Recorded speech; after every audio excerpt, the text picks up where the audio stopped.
Hi guys, thanks for tuning in to another book review on ForgottenWeapons.com. I'm Ian McCollum, and you may recall that a little while back we took a look at Larry Vickers and James Rupley's coffee table book, the AR-15 Volume 1.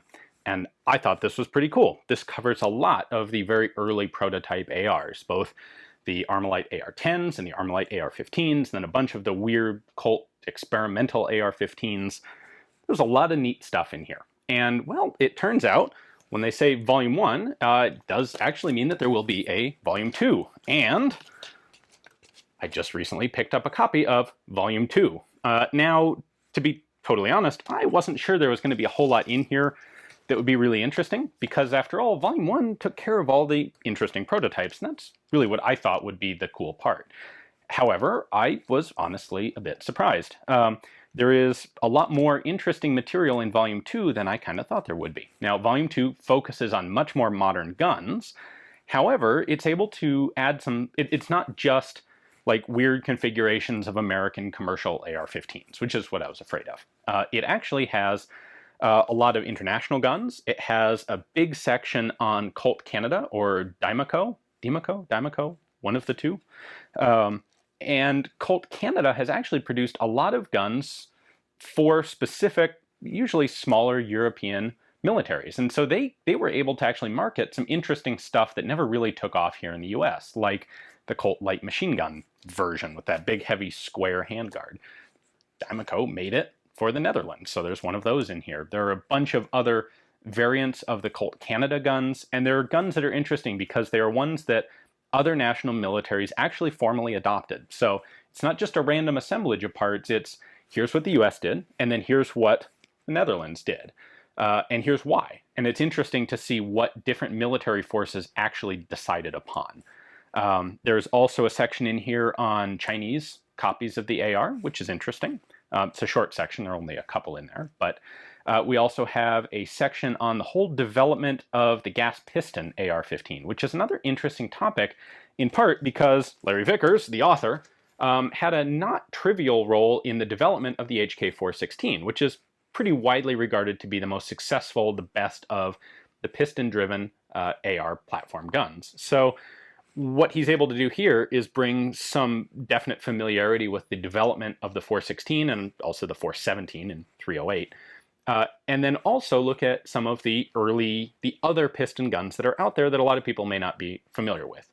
Colt had a model, was it 706, 703? Sorry, I should have memorized the exact number. Colt had an early tool room model that was a piston-driven gun. And then you have things like the Taiwanese, who developed their own piston-driven AR and adopted it, the T65. You can actually get updated versions of those uppers. The T91 uppers are being brought in, or copies of them are being brought in through Wolf these days, which is interesting. He also has a bunch of information. I should keep holding this up here so you can see it. He also has a bunch of information in here on 308 versions of the AR, especially those in military service. So a look at the series of guns that were actually adopted by the US military as special operations sniper-type rifles. The M110, the SASS, the semi-automatic sniper system, and then some of the guns that came before it and some that came after it. As is typical, at the end of the book, one of the last sections is another 5 reproduction or replica guns, duplicating exact guns that were issued at some point during US military operations. So the 5 that are in this one are all GWOT, Global War on Terror, era guns. And it's interesting, again, I wasn't expecting to get as much out of this book as I did, but it's interesting to look at the progression of guns just through the last 15 years or so, and watch how the various options and elements on them changed. How they changed, what sort of magnified or red dot optic was being used, and then what sort of low light or night vision gear was being adapted. Because there really was a series of definitive benchmarks that the US military used. And so a bunch of those are covered in here under reproduction guns, showing exactly what was being used in the field. And that's pretty cool. So the price is a little bit high for some people, I suspect. It's basically a $100 book. What you're getting for that is a bit of history. The text is fairly limited in here, just enough to tell you what it is you're looking at, but not really go into detail about, say, its development or its history.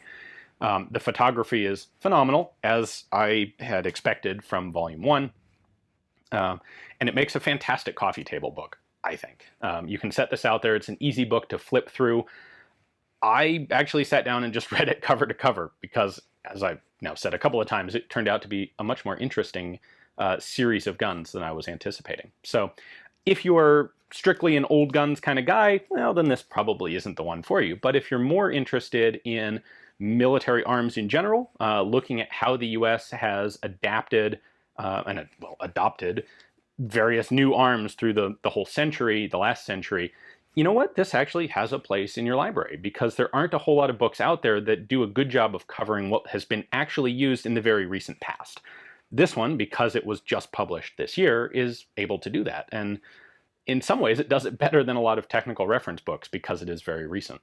So anyway, I have a link to where you can pick this up from the publisher directly in the description text below. If you're interested, check it out.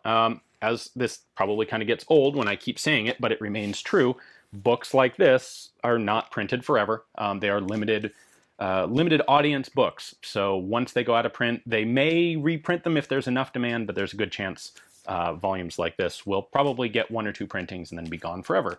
And then the price goes way up over $100. So if you're interested, act now. If you're not, then you won't end up with a copy of the book. Anyway, thank you for watching.